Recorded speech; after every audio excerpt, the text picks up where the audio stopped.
for having me. Let me select my screen. Hopefully in a moment you'll see, there we go, my VS Code instance that says Azure Bicep Quick Start. Before I get rolling here, let me see if I can get the chat window out too, because I don't want to miss any questions. Teams kind of goes bonkers when you screen share, doesn't it? In fact, I have no earthly idea where to even find the chat. I'll tell you what, would you mind, if there's any questions that come up in the chat, would you just stop me on my tracks and let me know? Yeah, I'll let you know. Thank you, Cameron. And anybody else, thank you for being here, by the way, everybody. And any questions, comments, concerns that you have, again, come right on audio, as Kevin mentioned. So I figure I'll go for about 45 minutes or so, and if you have questions longer, happy to be here with you. This is a quick start on Azure Bicep, originally called Project Bicep. It looks like Azure Bicep is going to be the final name. And you can see in the top of this README file that you're looking at, the short link to this repository is timw.info/bicep. So that's a place you might want to go and grab all of the session files. I don't have a slide deck. I'm going to do all of this 100% in demo. But the README of this repository contains, I think, some really worthwhile resources. I just tried to distill what's out there into what I think are the biggest impact resources. Now, again, as an instructor, I like to try to cover as many experience levels as possible. Devin, I heard you say that you're part of the Microsoft Academy and Server Administration. So if you go out to that link that I gave you, you don't have to know how to use Git necessarily. You can just use this code button and then download the entire repository as a zip file if you want to. I've already cloned it down to VS Code, and I'll be doing all of my demos in VS Code. And part of it is going to be setting up your development environment for Azure Bicep, so it's definitely relevant. To walk you through this README file, there's my contact details right up at the top if you want to stay in touch outside of the session. Let's see, might as well do the setup right now. I would always recommend that you have the Git client installed on your system. If you're on Mac OS or Linux, you already do, but we Windows users have to take an additional step, at least as of now we do. Also recommend that you have the latest release of PowerShell Core, PowerShell v7 on your machine, as well as the Azure CLI, the Azure Command Line Interface. Why? Well, it's interesting that with Azure, it's funny how some Azure products skew more one way than the others.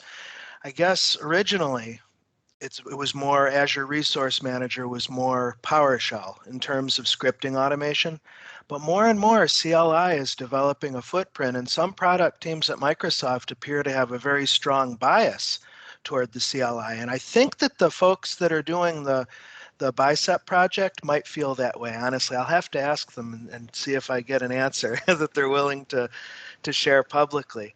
Because we're going to see that working with Bicep from the command line, I think the experience overall is much better with the Azure CLI. I'd be interested to know what you think about that. I like VS Code as my code editor, free, open source, cross-platform code editor.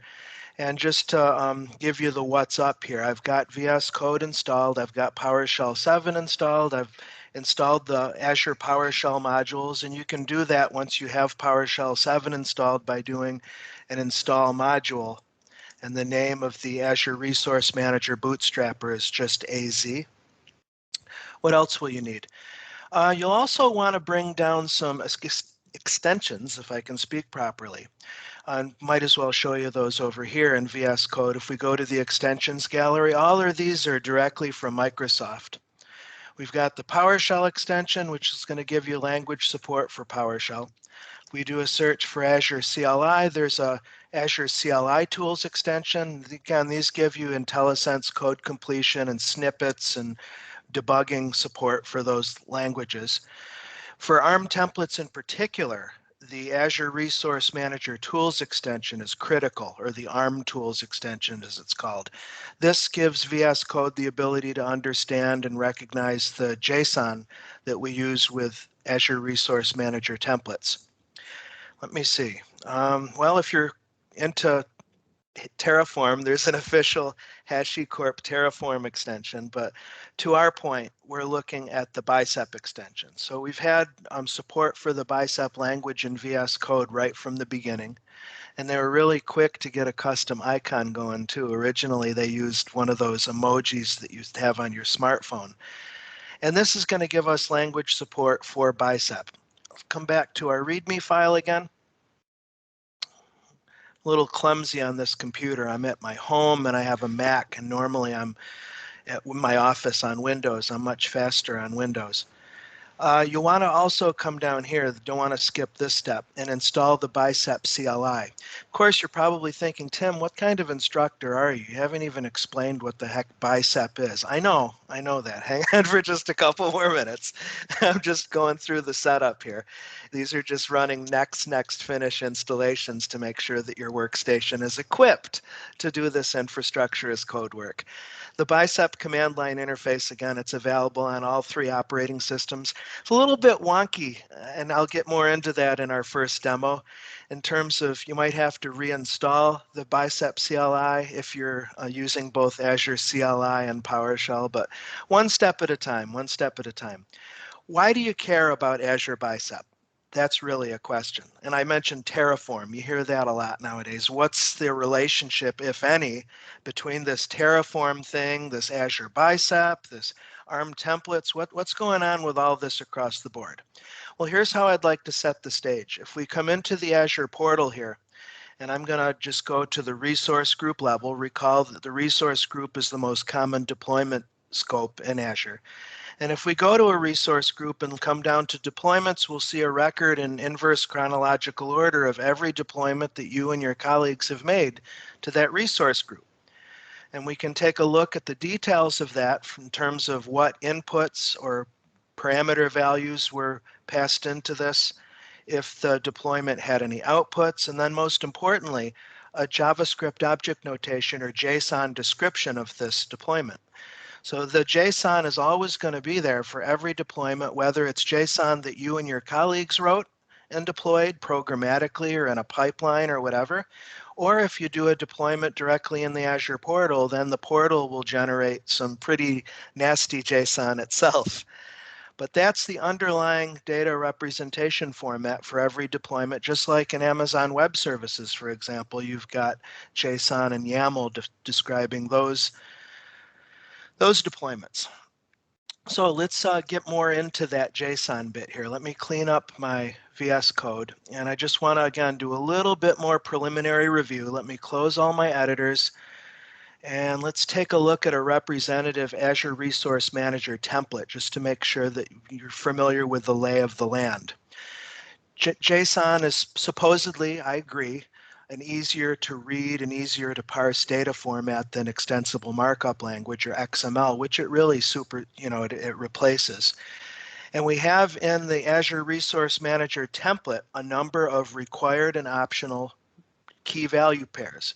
We've got our schema declaration. This is required, and this is going to be the schema or the definition that we're validating our deployment against. That needs to be there. Content version needs to be there. It has to be a 4-element number. You're going to get a lot of help in VS Code once you've installed the ARM Tools extension and the Bicep extension, because you get this hover help, as you can see. By hovering over an element, it gives you some really nice background on that. Parameters are optional, but you know, if you've done any kind of automation, how useful it is to be able to parameterize inputs that are likely to change from deployment to deployment. If we're going to do a storage account, we might want to parameterize the name or part of the name. If we're doing tags, taxonomic tags, that's another good element. Notice that we can pass default values in, such that when we deploy the JSON template, if we don't provide a value for the replication option parameter, for example, Azure will assume whatever you have in your default value will be used. And if you use a separate parameter file, that value will actually take precedence over the default value that you have in your template. We can constrain data, as you can see here, creating an allowed values array. So in my example, I would only be allowed to deploy any of those 3 storage account SKUs. Now, that's not necessarily security. It's just providing a way to, governance and putting some, what's that term? Guardrails on your deployments. What else do we have in the template as we're working through here? Variables like parameters are optional but super useful. Main difference between variables and parameters is that parameters is data that goes into the deployment at runtime, whereas variables are accessible only within the body of the template in the resources array. So I like to describe it that the parameters kind of stick out of the template, so they're accessible from outside the template.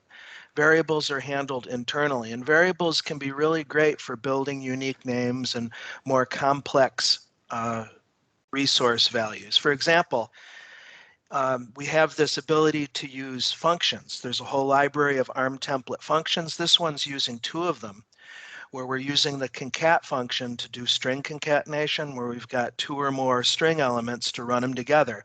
You know, if you've created an Azure storage account, it has to have a globally unique name. That can be difficult to do, and you don't want to slow down your automation by having the deployment fail because of a name collision. So concat is going to take this first element here, parameters stg prefix, and then run it into this static string suffix.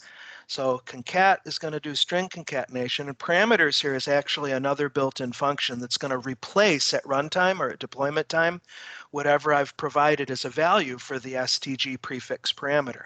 See, so variables are good for those kind of more complex values. And then we find that in the resources, we have a comma-separated list of your resources from the simplest to the most complex deployment.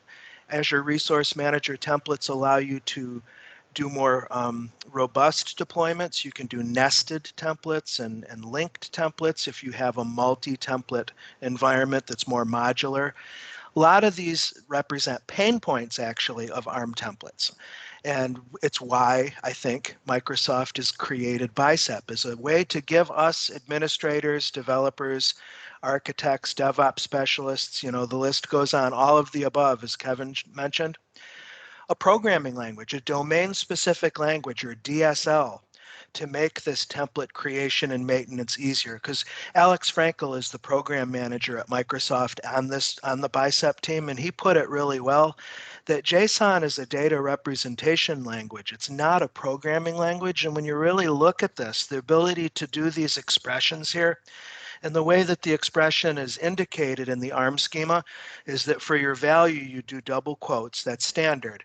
Then with square brackets, which normally represents an array in JSON, but here if you do the double quote brackets, that tells Azure to expect a function or some kind of expression. I mean, this isn't stuff that was part of the JSON spec ever. You see what I mean? Microsoft has kind of hijacked or hacked JSON in a way in order to make this act a bit more like a programming language. And it's got pain points because of that. That's really what I'm trying to drive home. So lastly, we see that as we're defining the storage account resource itself, we're able to tap in, again, using these template functions and expressions. We can use the variables function to swap in a variable value, parameters function. There's a resource group built-in function. This is a common pattern on line 34, to where as long as you're cool having your deployment go to the parent resource group, which why wouldn't you? Instead of having to hand type or worry about references of the location, you can just do a call of resource group dot location to get the location property of your resource group. It's nice code reuse. You might be wondering, well, if we're going to do Bicep in a moment, why are we horsing around here spending this time looking at these ARM template functions? Because one of the really nice things that Microsoft has done with Bicep is help us not have to learn it all over again. In other words, we're going to see that we can use these same functions in our Bicep code. So you're able to actually not throw away your existing skills with ARM template development, but you can roll them into Bicep, okay? So given that, now we've got this JSON file, if we wanted to deploy it, you know, we could do so with Azure CLI or PowerShell. I actually have some additional supplemental files here, but we could try it right now. We could do a test AZ resource group deployment if we're going to validate or attempt to validate this. Nice thing that VS Code will give us, if there's any validation problems against your declared schema, they'll normally show up here in the terminal on the Problems tab, as you can see. So we can validate programmatically, or when we're ready to actually do the deployment, we can do new AZ resource group deployment. I think my terminal disappeared for a second there. We're going to need a resource group name. I'll use my TIM resource group. And then we're going to need to path out to at least a template file. And then we can path into ARM templates storage account.json. Again, why are you showing us this, Tim? Well, because you actually use the same command when you're deploying Bicep. Because as it happens, the current versions of Azure PowerShell and also the current versions of Azure CLI have support for Bicep baked right into it. So I wanted you to be aware of that. So you can use this new AZ resource group deployment not only to path out to your JSON files, but nowadays you can go directly to your Bicep templates as well, as you can see here. And the compilation, or I always get confused between how Microsoft uses compile and decompile between JSON and the Bicep language, but it's one or the other. It'll do the translation to JSON. So are you picking up some of the themes here, the high-level themes with Bicep? The fact that Bicep is not intended to replace ARM templates. In Azure Resource Manager, we're still going to have ARM templates as being the way we deploy and maintain infrastructure, and to do that in an infrastructure as code or IAC way. Instead, the Bicep language is a way to simplify the pain of working with the JSON. It's an abstraction on top of it that really is a domain-specific language. All right, well, show me some dadgum code. I'm going to show you something that if you're not aware of this site, I hope this will make your night. Let me do a Control A and Control C to copy this JSON into my clipboard. I give you a link to what's called the Bicep Playground in the README file in my course files there, but this is such a useful website here. The actual URL is bicepdemo.z22.web.core.windows.net. And what it does in short is it shows you live. I think it's a read-only editor, though. Let me see. Yeah, it's read-only. Or no, it's not. It's actually allowing me to modify that. I'm kind of surprised. Okay. Anyway, it shows you on the left your Bicep code and on your right your ARM code. And a couple things you can do here right off the bat is once you have some code up here, some Bicep code, you can copy that or a link to that output and use it elsewhere. But watch this. You can open this sample template and you can load up from the simplest to the most complex ARM templates from the, I presume it's coming from the Azure Quick Start Templates gallery. And then it shows you the live code on the left and right. Let me see if I can crank the font up a little bit. Whoa. I didn't want magnifier, thank you very much. Let me try that one more time. Control plus. There we go. A little bit better. Yeah. So this is worth your playing around with, and not just playing around, but actually potentially implementing it, because I tend to use a lot of these Azure Quick Start templates anyway. Now, if you want to convert your existing ARM template just to see what it's going to look like in Bicep and whether you'll have to do any additional refactoring, you can use this compile button here. And we can just go ahead and hit my course files here. Let me look on ARM templates, storage account.json. Load it in, and with no hesitation at all, now we've got it. So now let's learn Bicep language, the basics of the language, by comparing and contrasting our existing, what we just went over in an ARM template, over to Bicep and see what you see. Well, first of all, my original template was 56 lines. This one is 26. So you normally realize at least a 50% size reduction, if not more, it depends, between the naked JSON and the Bicep format. The Bicep language, to me, resembles kind of a mashup of JavaScript and maybe a little bit of C++, but it was meant to be, again, approachable to a large audience of people who may have more or less experience with programming.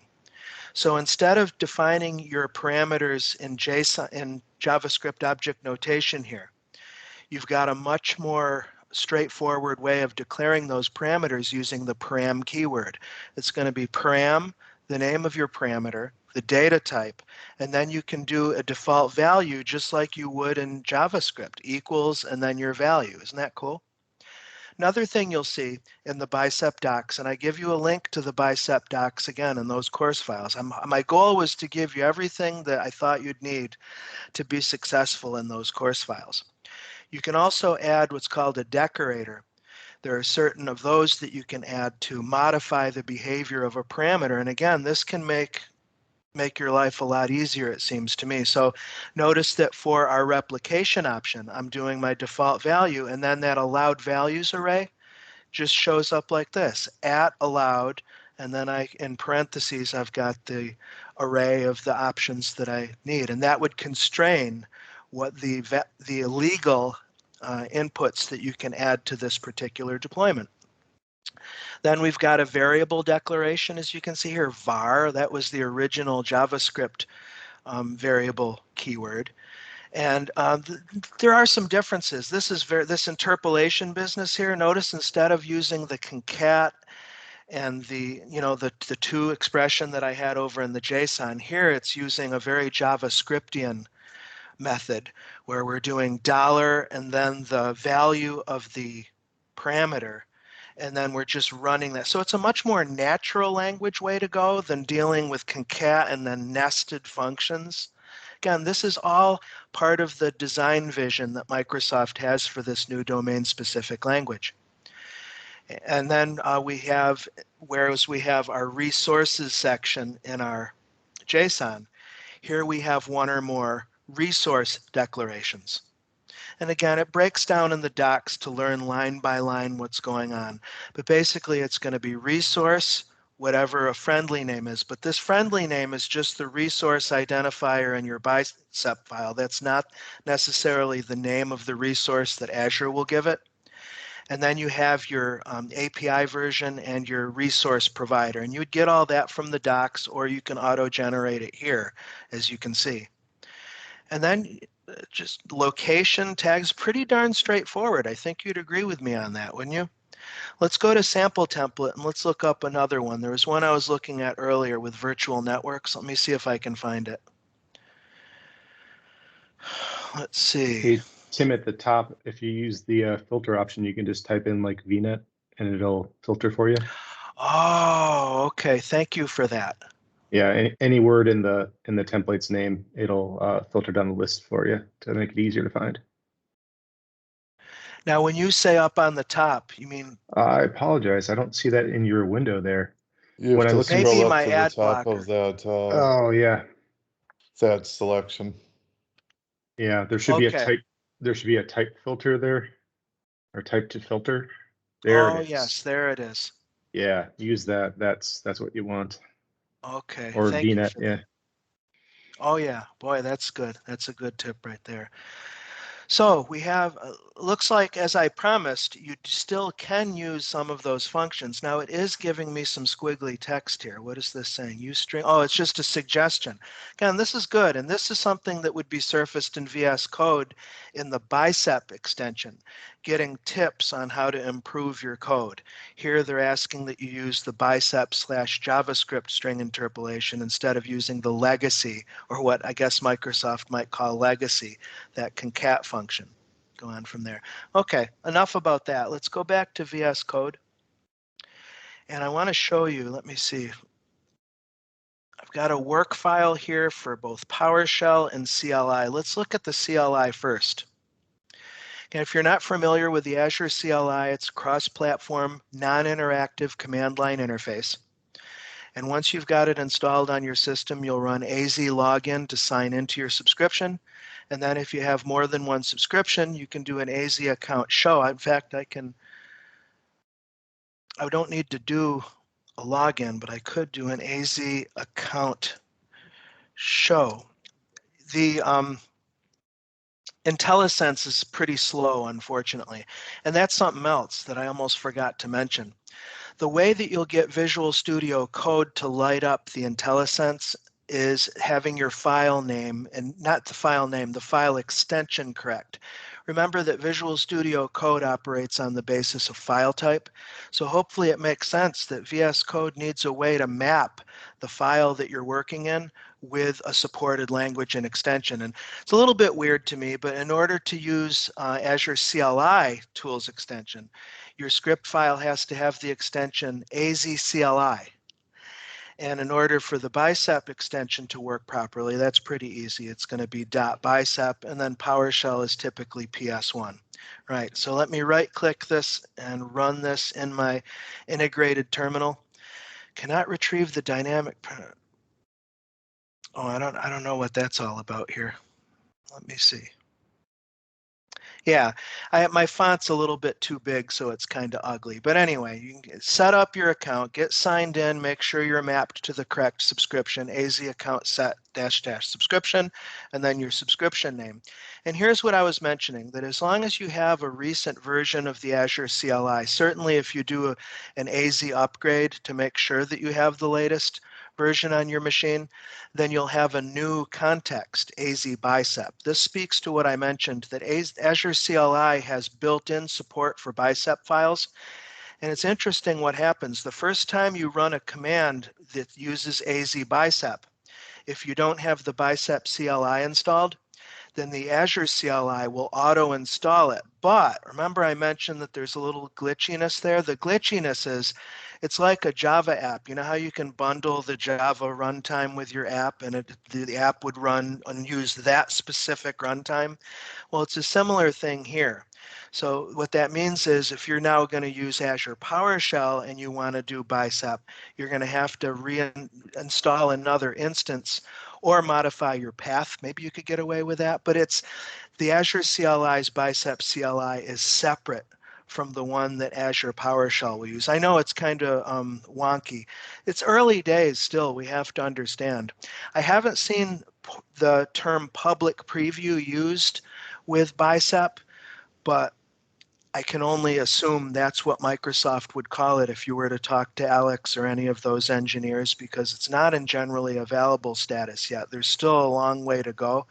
But I have to say that it's amazing the amount of engineering that Microsoft has done just over the last several months in improving the language.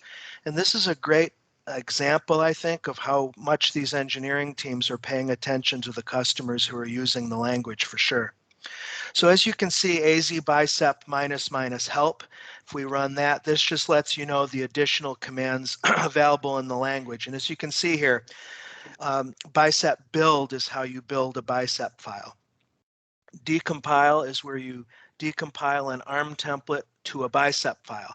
I don't like this language. Basically, a build is going to take an existing Bicep file and spit out a JSON file. The good news, though, is that you don't have to worry about that. I'm predicting that the time will come eventually where we're not working with JSON much at all. Why do I say that? Because just a few months ago, you did have to do a build process. Like look on line 12. Let's say you're working in Bicep and you're ready to actually do a deployment. It used to be not too long ago, well, I better run a build and convert this Bicep file and make a JSON copy, and then I can deploy the JSON to Azure. So in this case, let me run line 12 here so you can see what I'm talking about. So AZ Bicep Build, go ahead and grab that storage account file. Let me scroll down to the bottom. And did it create that file? Let me see.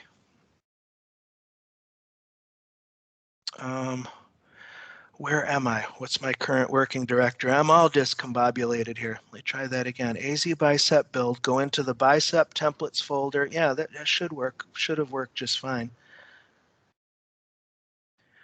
Build a...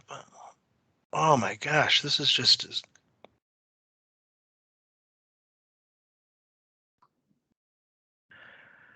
Yeah, I guess the so-called demo gods are kind of having a time with me. The way it's supposed to work is that we would get a file in the same directory as we're in now, our present working directory. It's just it would be storage account.json. The Bicep file would remain exactly as is. It's just that you would have a separate JSON.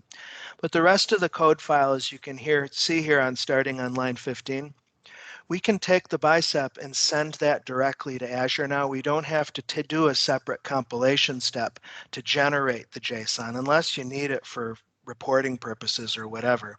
So you can see on line 15, we're creating a new resource group. And then on 16, we're doing the deployment. And this is what you'd normally do with Azure CLI, AZ deployment group create. What is your resource group? And then instead of specifying for template file as a JSON, you just do template file directly to a Bicep. And then AZ CLI will do the compilation and then deploy the JSON, and away you go. Similar thing I've got going on here in my PowerShell file. Here we're going to connect into our Azure account and subscription with connect AZ account. Optionally passing in an Azure AD tenant ID if if your account, I should say, belongs to more than one tenant. And then if you have more than one subscription, we can set our appropriate context. As I mentioned, the PowerShell, Azure PowerShell, will require that you install the Bicep CLI separately because, again, I'll repeat it one more time, the Azure CLI will auto-install its own personal version of the Bicep CLI, and hopefully that'll change in the future, but I checked that in the docs just a couple hours ago, and that's the case right now. So notice that we are doing a Bicep build if we do want to see the JSON of our Bicep file, but we don't have to do that if you've got a current version of the Azure PowerShell modules. And I'm finishing out the file here on lines 11 and 13 by, again, creating a new resource group and then doing new AZ resource group deployment, specifying a Bicep. And I want to give a shout out here to this what if. Are you familiar with this at all, this flag? PowerShell has had the what if switch parameter for a long time, and I haven't found it particularly useful. However, in Azure PowerShell, what if is entirely different. It actually does some really useful work. So I just want to mention that briefly. It looks like I don't have my resource group created. So let me right click that and then let me attempt line 13 again. What if generates an execution plan when you use it with Azure PowerShell. And as you'll see, it will let you know which scope you're operating in this case, resource group. And then it'll indicate whether it's going to do an add, modify, or delete based on your resources. You might think, well, that sounds an awful lot like HashiCorp Terraform. Well, guess what? You're really at an advantage if you've used Terraform, because I submit that the Bicep is Microsoft's direct implementation of that technology.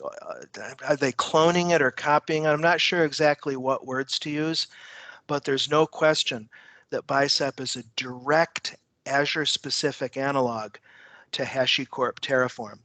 And whereas in the Terraform domain-specific language, you have the concept of the execution plan. I forgot what you do to generate that plan. I think it's Terraform plan, actually.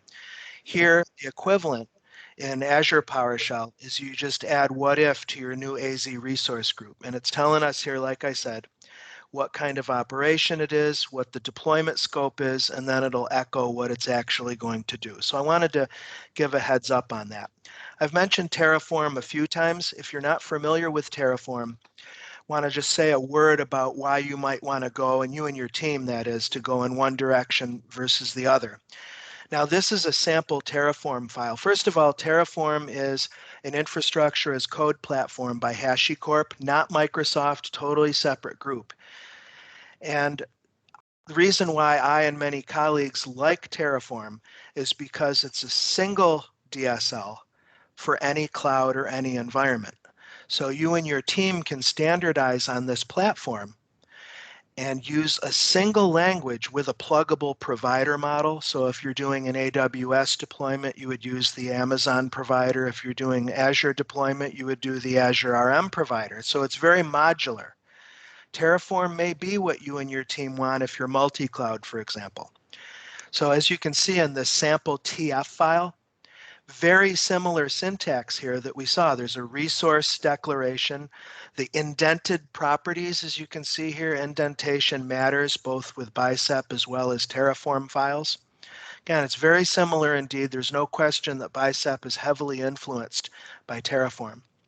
Any questions, comments, concerns, curiosities at this point? Let me pause for a second. What's on your mind? Tim, I have a question regarding Terraform versus Bicep. I've long been a proponent of Terraform myself, and that's what we use in my current company. But one of the things that can be frustrating about Terraform from time to time is that it lags behind, Azure resources. Azure comes out with a new resource. It might be a few months before that's supported in Terraform. Is Bicep keeping in step with Azure resources, as far as you know? Thanks for that super important real world point. I can say definitively, because an engineer at Microsoft actually told me that and confirmed that these developers on the Bicep team know about that pain point and have exploited it. So you're not going to have that lag in Bicep that you do have, and that's an absolutely valid point about Terraform. There's that catch-up period as Azure products go through private preview and public preview and then generally available. HashiCorp has to rush to make sure that they eventually get support for those resources. That's not the case here. And that may be a good case where you and your team decide to kind of maybe even do a split thing where you're predominantly Terraform, but you still do Bicep for Azure specific work. Because it's so feature parrot. I don't know what's the term am I looking for? Parrotable, something like that. It reminds me of multi-factor authentication. I love Microsoft Authenticator, but I normally go with Authy because I can use it on any device, and I don't think Authenticator does that yet. But Authenticator is so convenient with Azure MFA, just with the push notifications, that it's okay. I'm not complaining about having two MFA apps. So that's a very good point indeed. Now let's take a look at some other files here. Conditional deployment, because there are some points that have come in more recently that were identified by customers right off the bat that Bicep originally didn't have. One is the concept of, how in ARM templates, you and your team might have your ARM template definitions broken out by resource, and then the time comes where you want to put together, say, a virtual network and an Azure firewall and an application gateway and VMs. How can you stitch those multiple templates together? And normally the two patterns that are baked into ARM are to nest the templates, which can get kind of tough, where you're literally copying and pasting the templates inside of the parent, or the more common approach is to link out from the parent template to one or more outside or external templates. So we have in Bicep the concept of the module, and you'll want to go to the docs for the full what's it, especially if you're wondering about reconciling parent and child scopes and all that. That I'm just going to punt to the docs. But here we have a relatively simple example of a module where if we come down into the resources section, what am I looking for? Oh, I'm sorry. This is just the storage account definition that we were seeing before. The other Bicep file, consume a module, this would be the equivalent of the parent module. And the module.bicep would be the equivalent of the child module. So in this consume a module.bicep test file, notice that we're calling or invoking a child module here. So we've got a new keyword on line 6 called module. We're pathing out to that file. I don't think they support remote paths yet, so it will be a file that's presumably in the same repository. And then we just specify if there's going to be parameters that go specifically with that child resource. So it's much cleaner syntax. There's no question about it. In fact, let me again try a compilation process here, see if this works. Hey, Let's Tim? see. Yes. Would you mind speaking about those descriptors for the parameter there? after you Oh, run that yes, compile. yes, yes. You mean these in Yeah, lines yeah. 1 through 3? Right. Here again, we have a concept of a decorator, as it's called. And these decorators replace the constraints that you would have in JSON. Like if you have, in this case, it looks like we want to cap the length of the string, where it would be a minimum of 3 characters and a maximum of 11. Those are keywords that are required if you want to do that in JSON. But if you want to modify and add these parameter attributes to your Bicep, you use this decorator syntax, which the keyword starts with an @ The @allowed, for example, is where you do that allowed array that I showed earlier in this presentation. If you're doing min and max length for a string or a numeric data type, it's, as you can see here, @min length, @max length. And any of those decorators will apply to the next parameter. So they kind of ride on top of the parameter that they apply to. So in this case, min and max apply to the name prefix parameter. So let me do a Bicep build, and I'm going to build this, not conditional deployment, consume a module.bicep. There we go. So now if I go to the consume a module.json file, let's see what it's done here. Yeah, so we can see on line 14 and 15, those min and max length decorators are now just standard elements that are part of a parameter definition in the JSON. But then I also want you to see here that we're calling on line 25 that child template called a module in Bicep terminology, calling the Microsoft Resources Deployment type, which I'm sure some of you are familiar of, and whether you're looking at parameter values from the parent, the outer scope, or in this case, the inner scope. So there's the parameters. And then this is kind of interesting. I didn't have time to deep dive onto this before tonight's session, but it looks like the module will nest the child template when you do convert it to JSON. It makes sense because ultimately the Bicep is going to compile just a single JSON. So I guess you would have no choice but to do nested templates. But that's what you've got here, one or more nested templates. And this light gray text is what's called code lens. And again, that's just another nice feature that you get with VS Code and the ARM Tools extension and the Bicep extension. Okay, so that is a little bit on what's called the module. And that's what the Bicep term is when you have a more modular deployment and you've got separate templates and you can have a parent template invoking multiple child templates. Another pain point that comes in with Azure Resource Manager are the subject of dependencies. Think of a virtual machine and think of depends on VNet, depends on NIC. That can get really complex thinking about your order of deployment, you know, because it's not necessarily that your JSON file is just going to be read from top to bottom. So we have the concept of the depends on keyword in the ARM template syntax to explicitly say that the creation of this resource depends upon this other resource already having been successfully created. So that was another thing that the Bicep team knew that they wanted to work on and make easier, this dependency mapping kind of business. So there's a sample file I have for you called Dependencies Child Resources.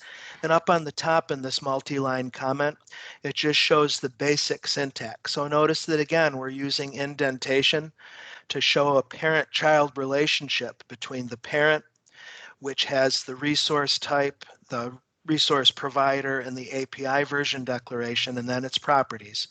And then for the child, beside it being indented, we're just specifying the child's resource type here, and then any properties. And then I have an example of a storage account. And then inside that storage account, we're creating a file share, for example. So this, at the end of this deployment process, we would have an standard LRS replicated storage account that has a file share called example share. I mean, that's worlds different from how the depends on works in ARM templates. That is some really nice engineering, it seems to me. Another one that was more recent to the table is the concept of looping and iteration. So in this example that I pulled from the Bicep docs, let's just see what it says. We loop over the storage accounts array.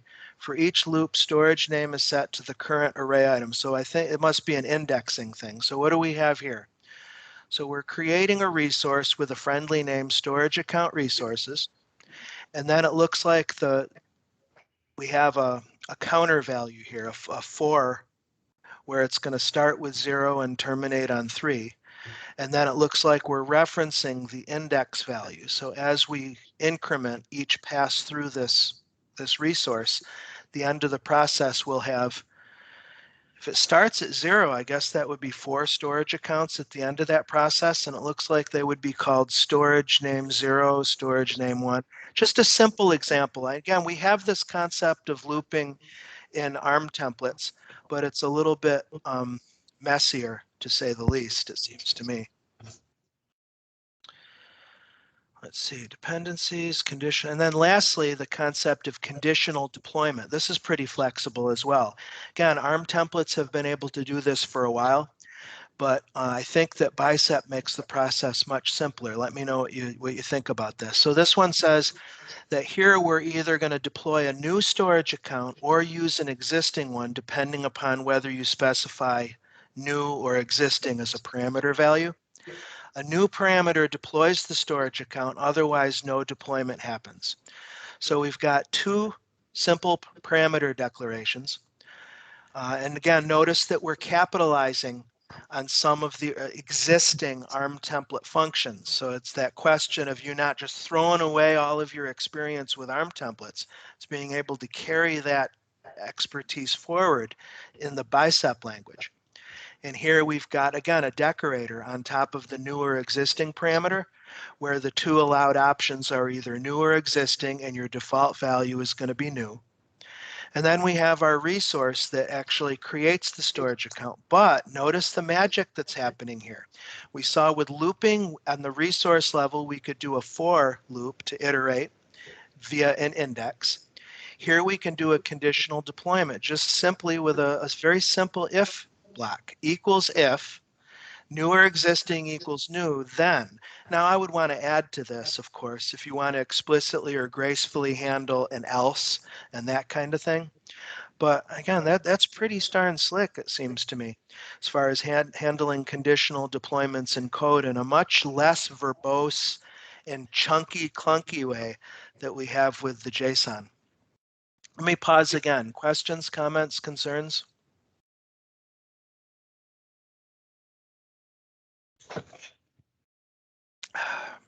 No? Okay. Well, let me return to that README file because there's a couple more things on here I wanted to draw your attention to. Let me open the preview here. Make sure, again, you have everything you need getting started. I've got links to each of those extensions I mentioned. I've got some HashiCorp Terraform bare bones links. For ARM templates, because again, to repeat some of these top level themes, again, I just think it bears restating to make sure we're all crystal clear that Bicep is a language on top of the ARM language. It doesn't replace ARM templates. The Bicep compiles to the ARM JSON. It's not going away. So I think it would behoove you to have a good grasp of ARM template syntax, even if you plan on doing most or all of your actual development in Bicep. And to help you along those lines here in the file, there's a link to the ARM template docs, the Quick Start Templates gallery, the REST API reference, and then 2 fellow MVP colleagues, Sam Kogan and Adam Marzak, and I all have YouTube videos on ARM template development. So I think between the 3 of us there can get you pretty darn far as having a really broad and deep understanding of the ARM side of things. And then lastly, the best resources I could find takeaway with Bicep. As you can see, install repository docs. I would say of these, the repository link perhaps is most important in terms of a source of authority from the development team itself. So we're out on GitHub, Azure, Bicep. And this README file here normally will have the latest and greatest. There's some really nice links embedded here, as a matter of fact. You'll find there's a link to the Bicep Playground. There's a VS Code, a GitHub code spaces repo to do a pre-configured environment that you can run in your browser. So that's one way that potentially you can contribute to the project if you're interested in doing that. You'll also find that in the docs, like let's do a quick Google search here. Let me see what's something we might want to do. How about create an Azure storage account? If we do a search for create Azure storage account docs, we can hit up the Microsoft docs. You're going to see that the, well, it figures it's not showing up here. The Bicep is really working its way into the Microsoft docs, and that is a clear indication to me that Bicep is not going anywhere. I'd be very interested to know what happened behind the scenes for this to have such great pickup. And I've been with PowerShell for a long time. If you know the PowerShell story, PowerShell didn't have a great pickup at the beginning for sure. But in fact, the project was met with a lot of resistance. You know, Jeffrey Snover says that he recalls another exec at Microsoft saying, Jeffrey, what part of Windows don't you understand? But Bicep doesn't appear to be suffering from that kind of stuff. You'll find that the Bicep code is natively baked directly into the docs. I obviously chose a bum article, but you'll see it in these integrated code comparisons right alongside the template code. Actually, that's probably what we should look at. Instead of Look at PowerShell. the API templates, they have all the Bicep listings in there now. Yeah. So, and I have a link in the course files to this, the ARM template reference. So if we look for the storage account, for example, here, just trying to find a general purpose storage account, for heaven's sake. Come on, whatever, we'll look here. Yeah, there we go. That I was just barking up the wrong proverbial tree. So we've got the JSON and the Bicep again. So yeah, it ain't going anywhere. Really interested to hear what your thoughts are, because I know we have a lot of developers in the audience as well. Mm-hmm. What do y'all think? Bicep's great. I've been actually doing quite a bit of development and actually working with a couple customers on getting some templates deployed. And it's the pickup time to try and teach someone who's never done ARM templates or has done little infrastructure as code is leagues beyond trying to teach them how to do an ARM template. Just to the fact that some of the with the last version, the 0.46 or whatever it is of Bicep with the pre-created templates that you can do with some of the resources is fantastic. It just makes it so easy to go out and create resources so much faster and sort of make that development loop a lot faster versus trying to do an ARM template. There's just, there's so much less to have to think about. It just does a lot of it for you. Out of curiosity, how are you doing your deployments? Are you deploying the Bicep file itself, or are you compiling to JSON and then submitting the JSON? We're using Azure DevOps and deploying, and we're configuring to JSON right now because when we first started, it was before you could do the transpile with inside the Azure CLI. Going forward, we'll probably switch over to just doing straight Bicep because unless you want the JSON for your records, there's not a real reason to have to deploy the JSON. But yeah, I was gonna ask too about outputs. Did you how is Bicep handling outputs like you would in a JSON file? Not very cleanly. In fact, in the course files or exercise files, I have a good example of that. Let me see if I can find it. That storage account JSON sample file I have, notice that I'm doing an outputs declaration just to get your endpoints.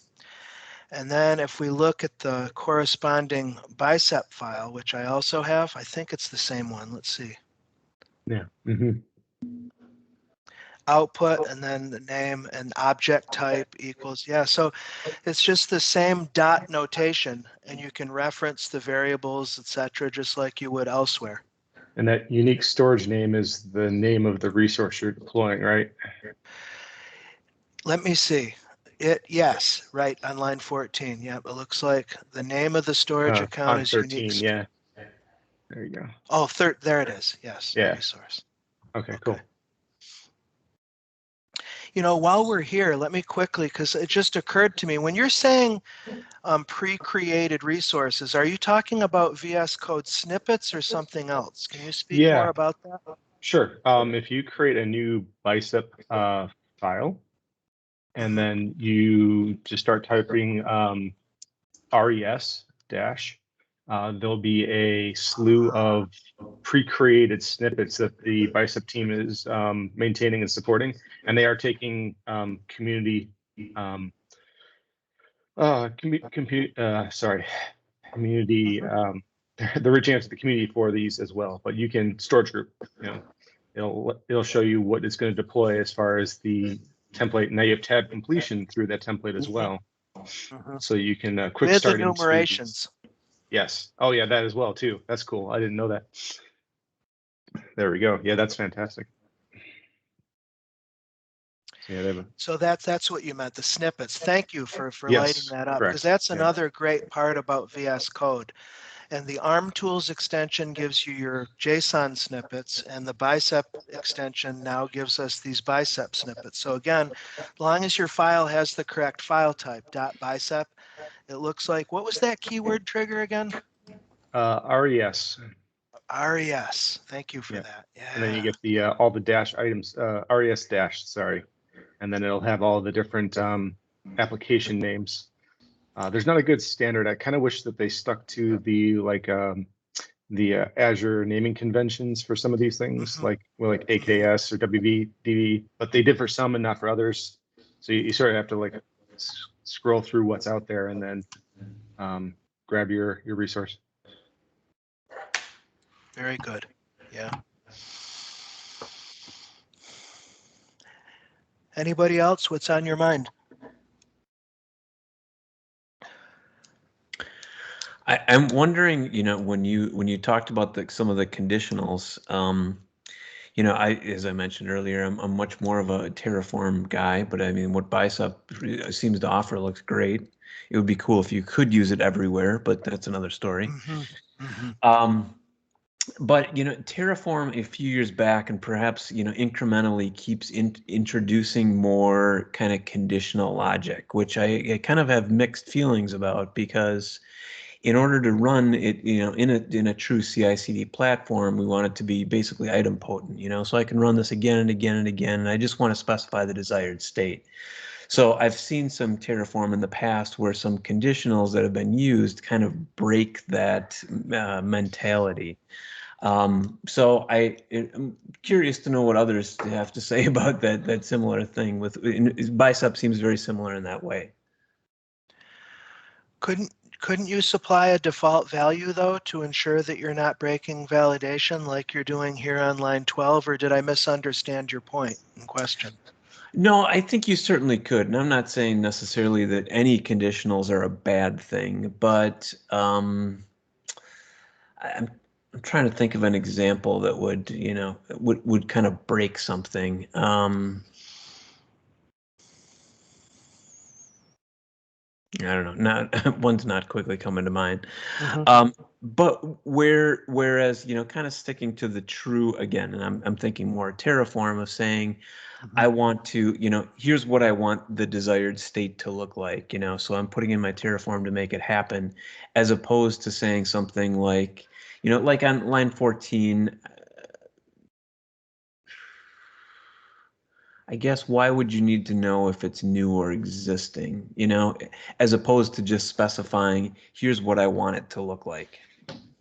Okay, I see what you're saying. Yeah, because with idempotency, as long as you're doing an incremental and not a complete deployment, we should be able to add or subtract from this and rerun the deployment as is, and Azure will make whatever changes that you specify.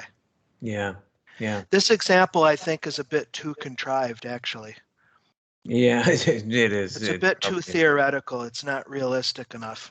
That, and it's not gracefully handling the existing case either. I think we're still pretty new on this. I plan tonight during my nightly reading time to read more into conditionals with Bicep, because I'd like to know specifically where we are on that edge, because I know it's a relatively new feature to the language. Anybody else have experience with that? I'd love to hear as well. Yeah, the conditional piece is, I would say definitely try and use it as sparingly as you can. I've seen some good use cases for, say, if you're deploying to dev, test, and prod. For dev and test, you're choosing your storage group, and your SKU is going to be standard LRS. But then for production, we want to do standard GRS or do something that's globally available. Giving you that sort of option to, for a certain environment and these criteria, you deploy it this way. Everywhere else, you deploy it that way. Or if in the case, yes, that's I think one of the best places to use it.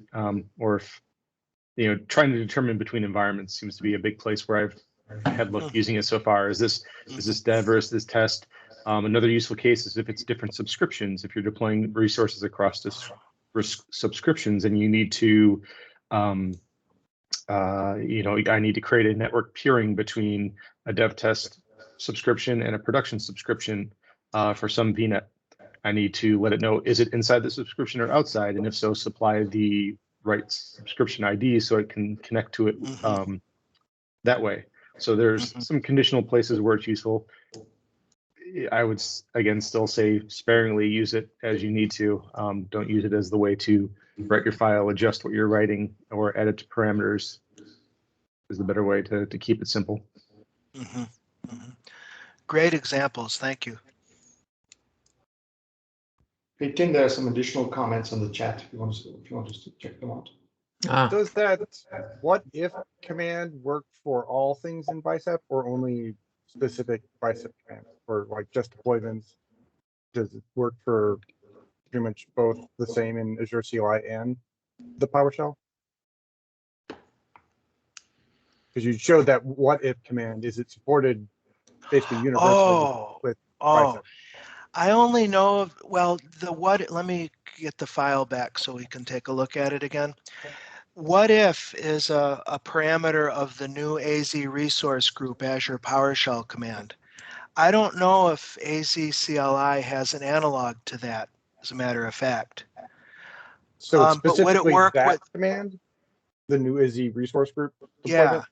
Okay. Yeah, what if is a parameter of this specific command. It's not part of anything else. It's not part of Bicep or CLI. It's just simply an optional switch parameter of new AZ resource group deployment. But you bring up a good point. Is there an analog to what if in the Azure CLI? Because it's potentially it's a useful step to get an execution plan of what it's going to do before you actually fire it off. Yeah, That's the what I AZ really like. deployment does. The AZ deployment group or sub does have a what if command. It does. Okay. Yeah, I've actually never used it, but it is out there. So I would imagine it's fairly similar to what you have in PowerShell there. I'll be darned. That is really cool, though. I mean, that's, going back several years ago, that's kind of what, had me so interested in Terraform to begin with, is the Terraform plan that you could run to do that what if. So that's pretty neat. Yeah. Yeah, I find that the IntelliSense can be really sticky. Control space, I find, is a lifesaver as far as trying to give the IntelliSense engine a boot. But even then, it's kind of stuck here. I wanted it to show the what if parameter here, but looks like it doesn't want to do that. Yeah, that is very slow. Wow. I posted a link in the chat. It looks like just by searching Google on the Microsoft site, there is some what if support in Azure CLI. Yep. Nice. And that what if is actually pretty nice. Let's see. Well, I think that's about all I have. Anything, I can't, for the life of me, I can't get the chat up on my screen because the Teams window is micro-sized. Are there any outstanding questions that I can address?